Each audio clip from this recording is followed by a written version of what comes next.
With Māori Language Week, we just try and incorporate any songs or crafts that we can that can incorporate into the children's learning. Also through mat time we will do some hello songs, or we will do some commands when we're communicating with the children, and even like on our wall displays we try and incorporate as much Te Reo. I feel like it's really good to teach the language to children at a young age, so then it can strengthen them and build up their confidence to become competent and confident learners.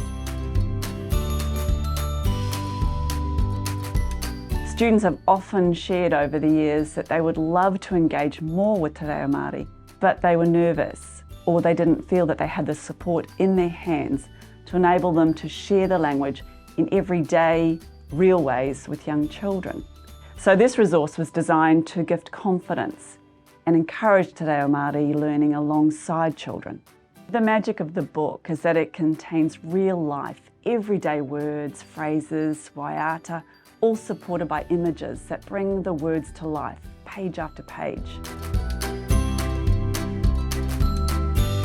I think the magnets are a great idea. Not only do they have the picture on them, but they've got the Māori definition, keeping it on the whiteboard so then they can pretend to be teachers if they wanted to, because that's what they love doing, is being a role model from what they see as their kaiako.